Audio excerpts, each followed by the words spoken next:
ঘড়িতে সময় 7:05, বাইরে একদম অন্ধকার আর প্রচণ্ড ঠান্ডা লাগছে এখন।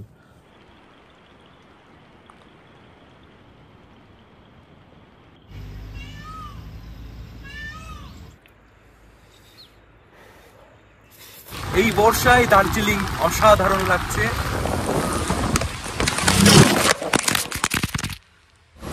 ফাইনালি বন্ধুরা, এটাই হচ্ছে ব্যাপার স্যাপার।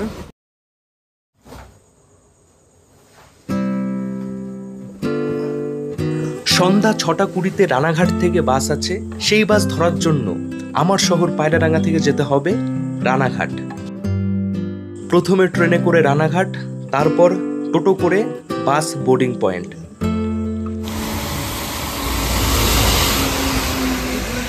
হ্যালো বন্ধুরা, কেমন আছো সবাই? আশা করি সবাই ভালো আছো, সুস্থ আছো। আরও একটা নতুন ভিডিওতে সবাইকে স্বাগত জানাই। এসে গেছি রানাঘাট কোটমোড়। এখান থেকে বাসে করে যাচ্ছি শিলিগুড়ি। কোথায় যাচ্ছি কিছুই জানি না। ভিডিওর ইন্ট্রো দেখে বুঝেই গেছো যে কি হতে চলেছে এই ভিডিওতে। আমি যে শিলিগুড়ি যাচ্ছি এখন, আমি জানিই না যে কোথায় যাব। বৃষ্টি ভেজা পাহাড় দেখার জন্য আর একটা নতুন অভিজ্ঞতা সঞ্চয় করার জন্য আমি যাচ্ছি আজকে পাহাড়ে। ক্যাম্পিং করব, ক্যাম্পিং করে একটা রাত কাটাবো পাহাড়ে। নিজেই রান্না করব, খাওয়া দাওয়া করব। জানি না ভবিষ্যতে সময় পাবো কি পাবো না, এই মুহূর্ত আসবে কি আসবে না, এই সময় থাকবে কি থাকবে না, কিন্তু এখন আছে তো এটাকে এনজয় করি। এইরকম ক্যাম্পিং করে থাকার অনুভূতি অসাধারণ হয়। আমি একবার করেছিলাম নেপালে 2 বছর 2.5 বছর আগে, কিন্তু এইটা আমার দ্বিতীয়বার হবে যে আমি কোথাও ক্যাম্পিং করে থাকবো, তাও আবার নর্থ বেঙ্গলে, যেখানে সবাই গিয়ে হোটেল রিসর্টে থাকে। এই জায়গা থেকে 6:20-তে বাস আছে, সেই বাসে করে আমি যাব শিলিগুড়ি। 6:30-এ ঢুকবে বাস সকাল। তারপর ওখান থেকে বাইক রেন্ট করে পাহাড়ে বেরিয়ে পড়বো। খুঁজবো জায়গা যে কোথায় ক্যাম্প করলে ভালো হয়, টেন্ট লাগানো যাবে। আমি আমার ব্যাগে টেন্ট, তারপর গ্যাস স্টোভ, যা যা হয় আর কি ক্যাম্পিং করার জন্য, অনেক কিছুই আছে, আমি দেখাবো ওখানে গিয়ে। জুলাই মাসের 14 তারিখ সোমবার। দারুণ বৃষ্টি হচ্ছে সারা দিন।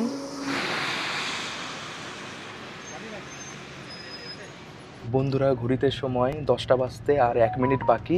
উঠে পড়েছি বাসে। স্লিপারে বাস বুক করা ছিল, 1200 টাকা টিকিট নিয়েছে। আর এই ট্যুরে, এই অ্যাডভেঞ্চারে আমি একা নেই, আমার সাথে রয়েছে সীমান্ত। দুইজন একসাথেই যাচ্ছি। পাহাড়ে যাব, রান্না বান্না করব, ক্যাম্পিং করব। বাসটা বেশ ভালো, 9600, সুন্দর, বেশি নড়ছে না। এদিকে জানালা আছে, বাইরে বৃষ্টি, কিছুই তেমন দেখা যাচ্ছে না। এসির হাওয়া এই জায়গা থেকে বেরাচ্ছে, চার্জিংয়ের জায়গা, এটা লাইটের সুইচ। তো এই যে বাসে ওঠার পর স্ন্যাক্স দিয়েছে, জলের বোতল দিয়েছে, স্ন্যাক্সে পাউরুটির মতন কিছু একটা, তার সাথে সন্দেশ, ভালোই খেতে। রাত 10:30 আমাদের বাস এসে দাঁড়িয়েছে কৃষ্ণনগর। ডিনার স্টপ এটা, কিছুক্ষণ এখানে দাঁড়াবে, সবাই খাওয়া দাওয়া করবে। কৃষ্ণনগর থেকে বাস রওনা দিল। বাইরে কুচকুচে অন্ধকার, মাঝে মাঝে রাস্তার ল্যাম্পপোস্টের আলো, কখনো কখনো পাশ দিয়ে যাওয়া যানবাহনের আলো।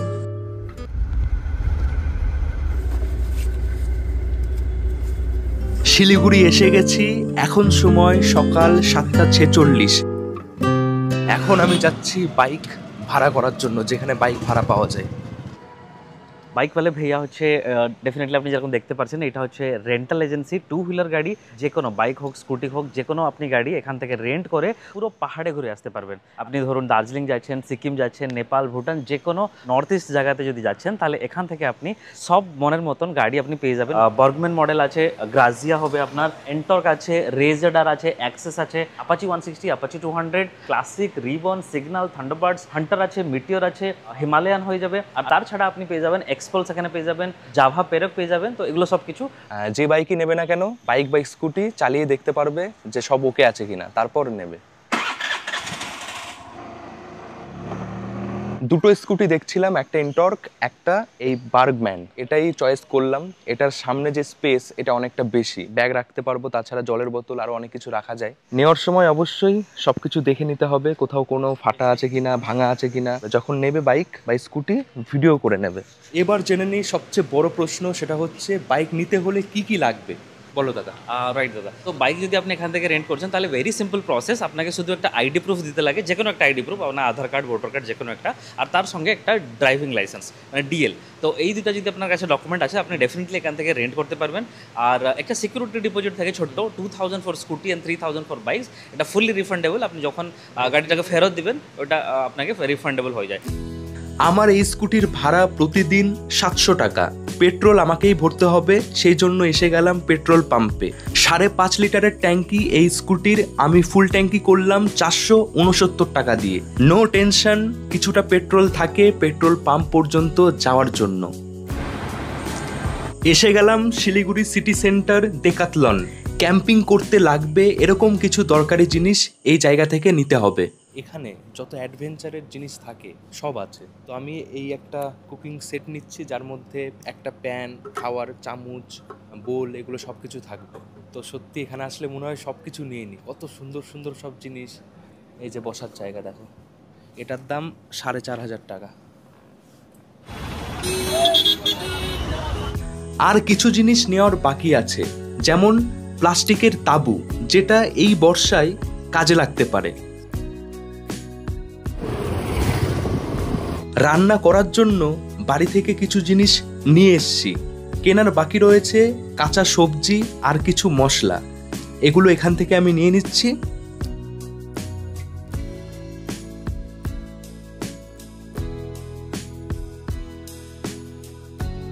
এইবার নেওয়া হচ্ছে মশলা প্লেট, এইসব মুদির দোকান থেকে। ওই যে দূরে দেখা যায় পাহাড়, শুকনা টয় ট্রেন স্টেশন, হনুমান মন্দির। এই পথে যারা আগে গেছো তারা দেখে হয়তো চিনতেই পারছো। 110 হিলকার্ট রোড ধরে চললাম, এবার শুধু সবুজ আর সবুজ। আমাদের সাথে সাথে চলছে টয় ট্রেন লাইন, কখনো রাস্তার ডান পাশে কখনো বাঁ পাশে।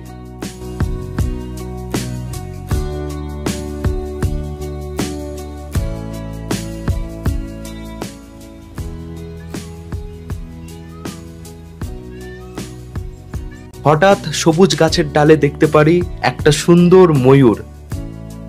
আমরা অনেকটা উপরেই উঠে গেছি, এখনো পর্যন্ত ওয়েদার খুবই সুন্দর, বৃষ্টি হচ্ছে না, রাস্তাও খুব সুন্দর। আর অবশ্যই নজর রয়েছে একটা সুন্দর জায়গা যেখানে আমরা টেন্ট লাগাতে পারবো থাকার জন্য।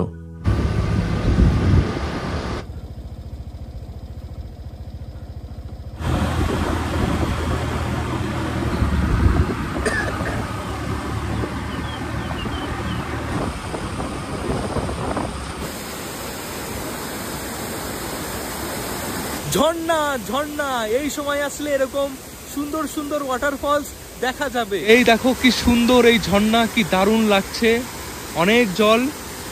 কার্শিয়াং এখান থেকে আর কিছু কিলোমিটারই বাকি আছে। কার্শিয়াং এসে প্রথমেই করলাম খাওয়া দাওয়া।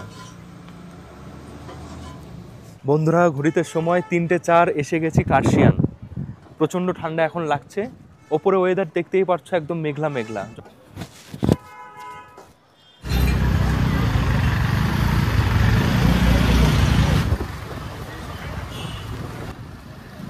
আমার বাঁদিকে কার্শিয়াং টয় ট্রেন স্টেশন।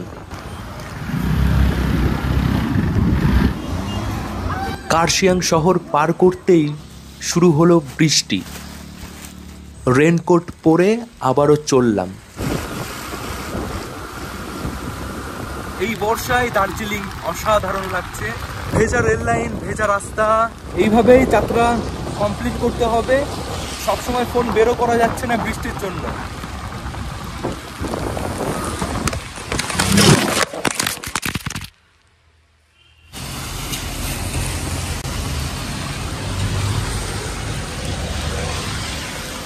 বন্ধুরা, একটা বড় ভুল হয়ে গেছে। ভিডিও করতে করতে গাড়ি চালাচ্ছিলাম, রেল লাইন, টয় ট্রেনের লাইন, সেটা বৃষ্টিতে ভিজে একদম পিছালা হয়ে গেছে। আর চাকাটা এমনভাবে পড়েছে, এখানে স্কিড করে গেছি, ছুলে তুলে গেছে। এই যে ব্যান্ডেড এখন লাগাই, খুবই ডেঞ্জারাস। এই যে সীমান্তরও কেটে গেছে এখানে। বাইক হলে হয়তো হতো না, স্কুটি তো চাকা ছোট, ওর জন্য স্কিড করে গেছে। আমি দেখাই তোমাদের, এই যে লাইনটা না, লাইনটা যখন পার করবে বাইক নিয়ে বা স্কুটি নিয়ে একটু সাবধানে। এই জায়গাটা কিন্তু খুবই ডেঞ্জারাস। আমার অভিজ্ঞতা ছিল না, এই যে পড়লাম, পরে অভিজ্ঞতাটা হলো। একদম স্লিপ, একদম স্লিপ। মানে যখন যাবে একটু স্লো হয়ে যাবে, স্পিডে গেলেই কিন্তু স্কিড করবেই করবে।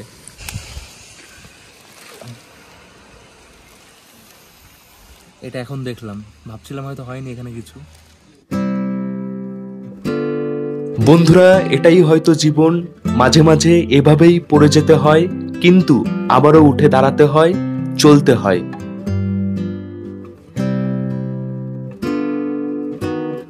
কত সুন্দর আমাদের এই পৃথিবী, কত সুন্দর আমাদের দার্জিলিং।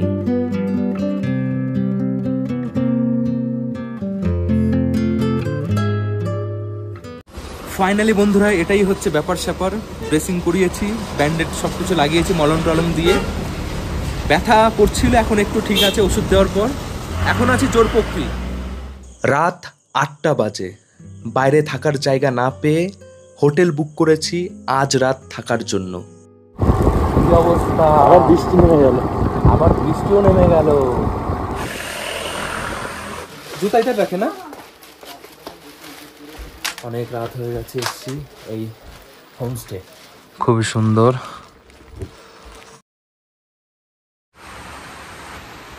বন্ধুরা গুড মর্নিং ফ্রম লেপচা। এখন আমি লেপচাতে আছি। কালকে অনেক ঘোরাঘুরি করেও জায়গা পাইনি টেন্ট লাগানোর, তেমন কোনো জায়গা নেই। আর বৃষ্টির জলে প্রত্যেকটা জায়গা কাদা কাদা। অনেকটা সময় ঘোরাঘুরি করেছি, রাত হয়ে গেছিল। তারপর আর কিছু দিশা না পেয়ে করলাম কি, মেক মাই ট্রিপ অন করে এই যে হোমস্টে এটা বুক করলাম। এই দেখো, এটা হচ্ছে রুম, যে রুমে ছিলাম। বেরিয়ে পড়বো আবারও একটা নতুন জায়গা দেখার জন্য।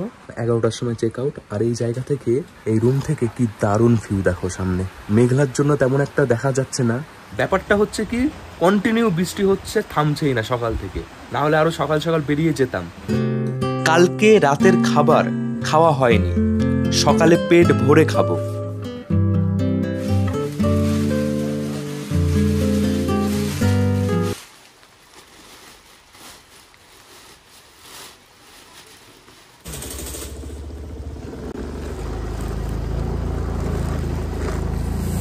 চলো। সকাল থেকে এরকম বৃষ্টি মুষুল ধারে। অনেকেই হয়তো ভাবছো আজকে কোথায় যাব, জায়গা কি ঠিক হলো, না আজও ঘুরেই বেড়াতে হবে। আমি বলি, একটা জায়গা ঠিক করেছি, কিন্তু ওখানে গিয়ে কোথায় থাকবো সেটা জানি না। এখন আমরা রয়েছি সুকিয়া পোখরি। এই সুকিয়া পোখরি থেকে ডান দিকে যেতে হবে মানেভঞ্জনের দিকে। দেখো রাস্তা একদমই ফাঁকা, খুবই ভয়ানক আর খুবই সুন্দর। আমরা দুজনই যাচ্ছি, রাস্তায় আর কেউ নেই।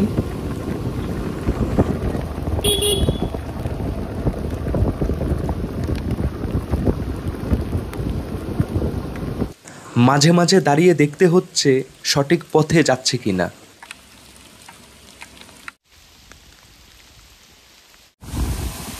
ও বিউটিফুল বিউটিফুল বিউটিফুল। এটা মানেভঞ্জন। হ্যাঁ, এই জায়গা থেকেই যেতে হয় সান্দাকফু। চিকেন নেওয়ার বাকি ছিল, সেটা এখান থেকে নিয়ে নিচ্ছি। বন্ধুরা এসে গেছি এখন মানেভঞ্জন। এই জায়গা থেকেই বাকি রাস্তা আমরা যাব যেখানে যেতে চাইছি। এখান থেকে চিকেন স্ট্যান্ডার্ড চিকেন নিয়ে নিয়েছি, তেল নেব, যা যা বাকি ছিল এগুলো এখান থেকে নিয়ে নিচ্ছি। ওদিকে আর কিছুই পাওয়া যাবে না। বৃষ্টি কন্টিনিউ হচ্ছে, এদিকটা আরো বেশি বৃষ্টি হচ্ছে যেমন হচ্ছে। মানেভঞ্জন থেকে বাদিকে সান্দাকফু যাওয়ার রাস্তা, আমরা যাচ্ছি ডান দিকে। পুলিশ আমাদের দাঁড় করিয়েছিল, জিজ্ঞাসাবাদ করেছে কোথায় যাচ্ছি, কেন যাচ্ছি, ফটো তুলে রেখেছে, আমাদের লাইসেন্স দেখেছে। তোমরাও যখন এই পথে যাবে অবশ্যই এগুলো দেখবে। আর এটাও বলেছে এই সময় রাস্তা খুবই খারাপ, একটু দেখে যেতে। বন্ধুরা ঘড়িতে সময় 2:08। এসে একটা দারুণ জায়গায় ওই ওপরে ক্যাম্পিং করব, ওটাই ভাবছি। স্কুটি এখানে রাখছি।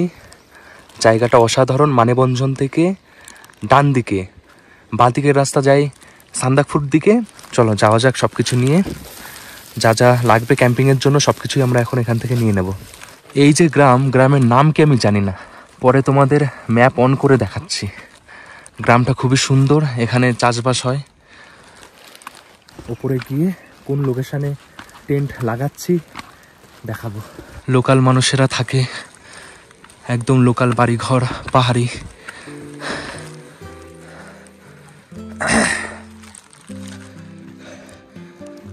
ভুট্টা, চারিপাশে গ্রিন, এত সুন্দর লাগে, দারুণ জায়গা এটা। ওটার উদাহরণ আচ্ছা,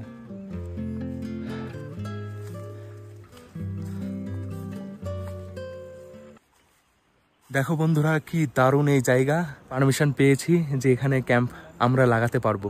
আমরা এখন যেখানে আছি এটা অ্যাকচুয়ালি একটা গ্রাম, এখানে মানে পারমিশন ছাড়া করাটা ঠিক হবে না, ওই জন্য এই দাদার কাছ থেকে পারমিশন নিয়ে করছি।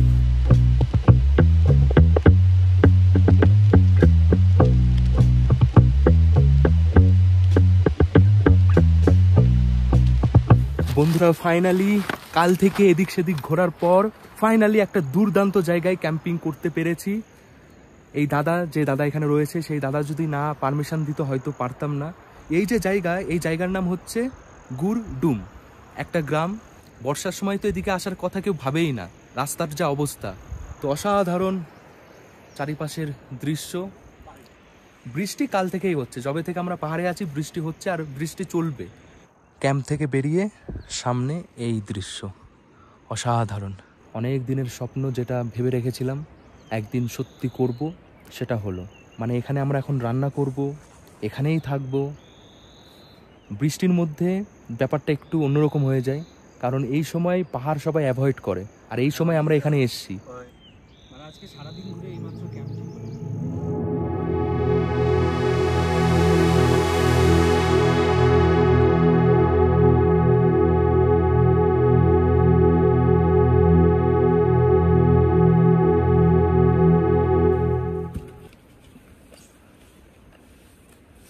মনে হচ্ছে শুধু দেখতেই থাকি এই জায়গায় বসে। অসাধারণ। চলো, কাজ অনেক বাকি আছে, এখন রান্না করতে হবে। জোর বৃষ্টি নামলে ক্যাম্প থেকে বেরাতেই পারবো না। যতই যা হোক না কেন আমাদের এখানেই থাকতে হবে। আশেপাশে কিন্তু থাকার কোনো জায়গা নেই, থাকতেও পারবো না। বাড়িঘর আছে, গ্রামের মানুষেরা থাকে অনেকটা দূরে দূরে, আর এখানে কিছু হোমস্টে আছে, এখন মোটামুটি বন্ধ, কোনো গেস্ট এখানে এখন নেই, ও তালা মারা আছে। তো আমাদের এখানেই থাকতে হবে, ঠিক আছে?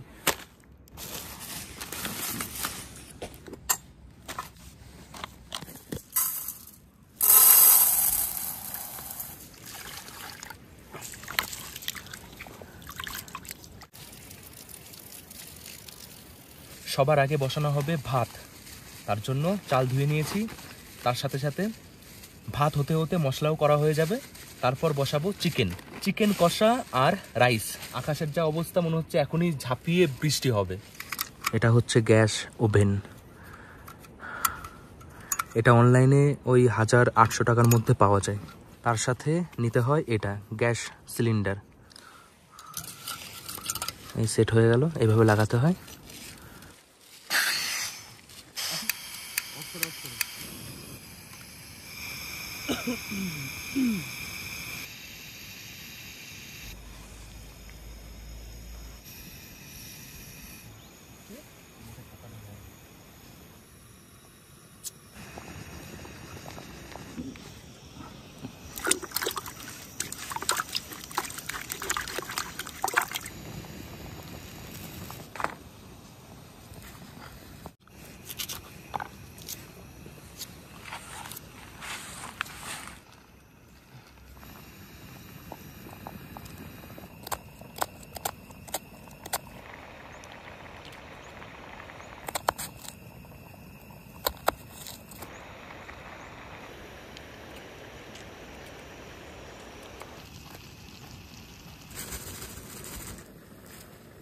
চলো, বাকি কিছু করতে করতে ভাত আমাদের একদম তৈরি। এটাকে ভোট করবো এইভাবে।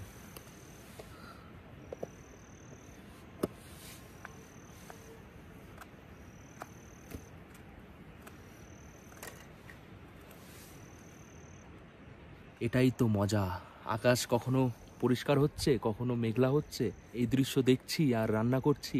এটার জন্যই এত দূর ছুটে এসেছি, সত্যি বলছি। সীমান্ত কেমন লাগছে? মানে অভাবনীয়। যে পিকনিক তো আমরা করি, কিন্তু ওই ক্যাম্পিংয়ের আলাদাই মজা। নিজে হাতে ও সুব্রত ভাত রান্না করলো, এবার মাংসটা রান্না করব। এবার খেতে কেমন হয়, আমার মনে হয় যেরকমই হোক, যে এই অ্যাম্বিয়েন্সে রান্না করতে পারছি, এটাই যেমনই রান্না হোক, এই অ্যাম্বিয়েন্সে, এই পরিবেশে খাওয়ার একটা আলাদাই মজা হবে। তোমরা কি বলো? চলো, এবার ধুতে হবে চিকেন ধোয়ার জন্য এখানে একটা রয়েছে ট্যাব, ক্যাম্পিং করলে তো এরকম সুযোগ সুবিধা পাওয়া যায় না। এখানে রয়েছে, এটা কপাল আমাদের যে এখানে ট্যাপও রয়েছে, পাহাড়ের জল এটা ইউজ করতে পারছি, না হলে জল না থাকলে অনেক অসুবিধা হতো।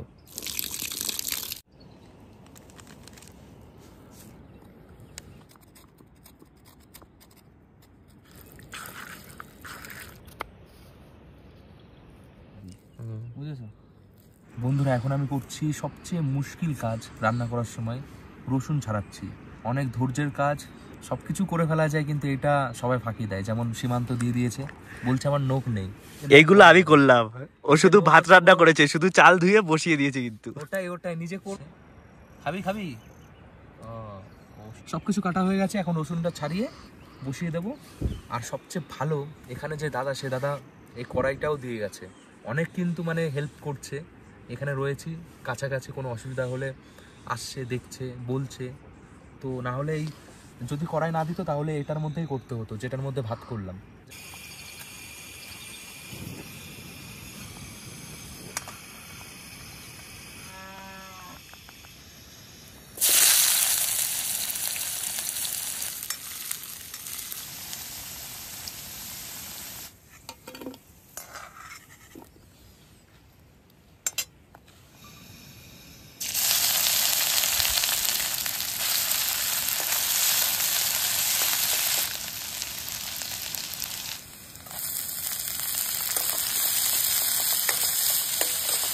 আসছে না বাবা, বেশি পেয়েছি কিন্তু ওয়েদারটা দেখো, আর একটু হালকা পিছিয়ে যাবে, নীল ব্যাপার থাকে।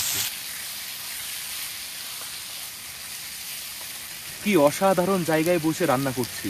শুধু আমরা এই রান্না করছি তার শব্দ, আমরা কথা বলছি সেই শব্দ, আর অনেক রকম পাখি পক্ষী ডাকছে, পোকামাকড় ডাকছে, সেগুলো শুনতে পাচ্ছি। একদম নির্ঝুম এই গ্রাম, শব্দ খুবই কম। অসাধারণ একটা ফিলিংস লাগছে। রাতের বেলা কি হবে ওটাই আমি ভাবছি।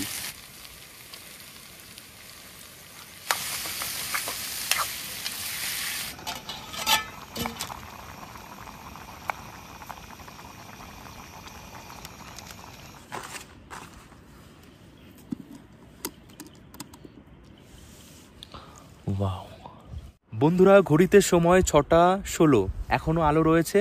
এখন আমরা খাওয়া দাওয়া করব, যা যা রান্না করেছি। এই সীমান্ত বাড়ছে, আলাদাই মজা, কি বলবো। কত সুন্দর হয়েছে ভাত। ও পুরো মশলা মাখা চিকেন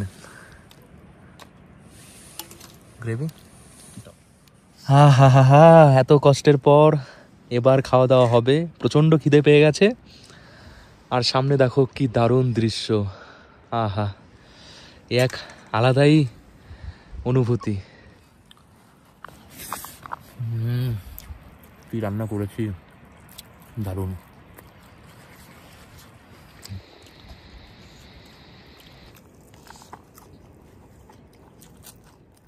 ঘড়িতে সময় 7:05, বাইরে একদম অন্ধকার আর প্রচণ্ড ঠান্ডা লাগছে এখন। সকালে তো বেশি ঠান্ডা ছিল না, রাত বাড়বে ঠান্ডাও বাড়বে যা মনে হচ্ছে। তো এখন গুছিয়ে নিচ্ছি, সব কিছু পাতিয়ে দেবো যেন ঠান্ডাটা উপরের দিকে না ওঠে। লেপ এগুলো নিয়ে এসছি, এগুলো পাতিয়ে দেবো, তারপর শুয়ে পড়বো। কালকে সকালে উঠে আবারও সুন্দর দৃশ্য দেখব, তারপর রওনা দেবো এই জায়গা থেকে। এই যে লাইট রয়েছে, এটা যতক্ষণ জ্বলবে ততক্ষণই আলো থাকবে। ইলেকট্রিক এই গ্রামে নেই। এই যে চাদর আছে, এই যে কম্বল আছে।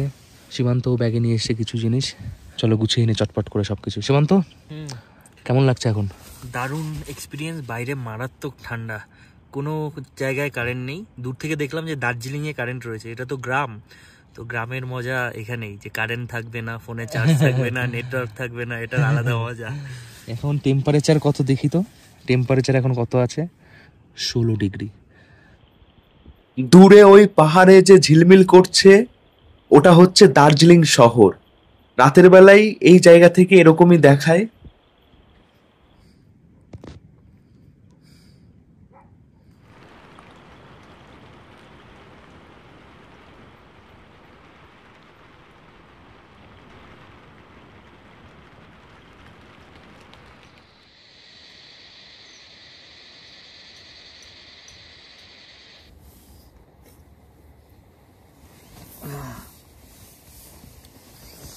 শুভ সকাল বন্ধুরা, ঘড়িতে সময় এখন হচ্ছে 10টা 4। অনেকটা সময় ঘুমিয়েছি, কালকে রাতেও ঘুমাতে অনেক লেট হয়ে গেছে, প্রায় 1টা 1:30 পর্যন্ত জেগেছিলাম। বাইরে বসে বসে ভূতের গল্প আরও বিভিন্ন রকম গল্প করছিলাম, আর ক্লান্তও ছিলাম। কালকে সারাদিন ঘোরাঘুরি করে এসে রান্না করে সব গুছিয়ে তারপর এত রাতে ঘুমিয়েছি। বাইরে এখন মনে হচ্ছে রোদ বেরিয়ে গেছে। কালকে রাতে একটু বৃষ্টি হয়েছে, ঠান্ডা ছিল, টেন্টের মধ্যে তেমন অসুবিধা হয়নি। আমরা যা যা নিয়ে এসেছি ঠান্ডা মানিয়ে গেছে। ভাবছিলাম তো অনেক জোর বৃষ্টি নামবে, কিন্তু নামেনি, সব ভালোই হয়েছে। আর আলাদাই একটা অনুভূতি ছিল, কি বলবো। চারিপাশ অন্ধকার, এই গ্রামে লাইট নেই, দূরে কিছু কিছু জায়গায় লাইট দেখা যাচ্ছিল। দার্জিলিং শহর পুরো চকচক করছিল জোনাকি পোকার মতন। এবার বাইরেটা তোমাদের দেখাই যে সকালবেলায় কেমন ওয়েদার। সীমান্ত এখনো শুয়ে আছে।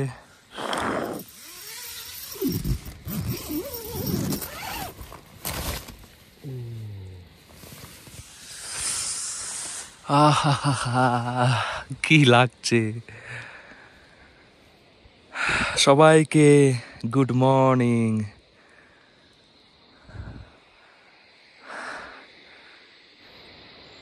তোমরা হয়তো একটা ঝর্ণার শব্দ শুনতে পারছো। রাতের বেলা আরো বেশি এই শব্দটা শোনা যাচ্ছিল। পুরো নিস্তব্ধ হয়ে গেছিল পুরো এই পাহাড়। আমরা চোখে যেমন দেখতে পারি সেরকম যদি ক্যামেরার মাধ্যমে দেখাতে পারতাম তাহলে অনেক কিছু দেখাতে পারতাম। কালকে মেঘগুলো যেভাবে এখানে রাতের বেলা আসছিল, সাদা সাদা মেঘ অন্ধকারের মধ্যে, অন্যরকমই লাগছিল। চলো এবার ধীরে ধীরে, ক্যাম্পিং করেছো, অনেক কিছু ছড়িয়ে ছিটিয়ে রয়েছে, এগুলো সব গোছাবো, ম্যাগি বানাবো, চা খাবো, তারপর গুছিয়ে এখান থেকে বেরিয়ে পড়বো। এই জায়গা থেকে শিলিগুড়ি 80 কিলোমিটার, 2 ঘন্টা 55 মিনিট লাগবে দেখাচ্ছে বাইক নিয়ে গেলে পর। তো এটাই অনেকটাই পথ। রাতের বাসে বাড়ি ফিরবো, বাস বা ট্রেন যেটাই পাই না কেন।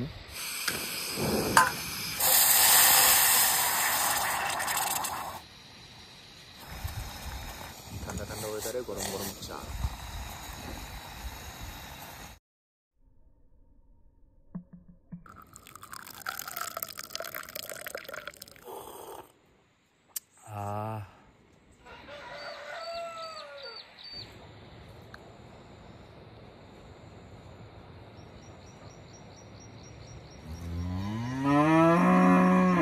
টেন্ট গুছিয়ে নিয়েছি, আর কোনো মাথায় ছাদ নেই। বৃষ্টি মনে হচ্ছে আবার নামবে, মেঘলা হচ্ছে ধীরে ধীরে। তো ম্যাগি বানাই, ম্যাগি বানিয়ে খেয়ে এখানে বেরিয়ে পড়ি। পাহাড়ে এসে এটা না হলে জমে না।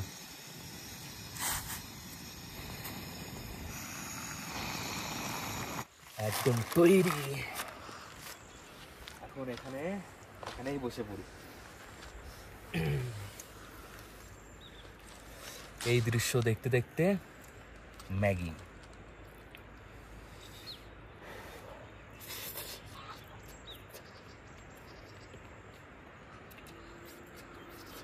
না জানি আবার কবে আসা হবে এখানে। আমার মাথায় এখন একটা টেনশন ঘুরছে যে স্কুটিটা ঠিক আছে কি নেই।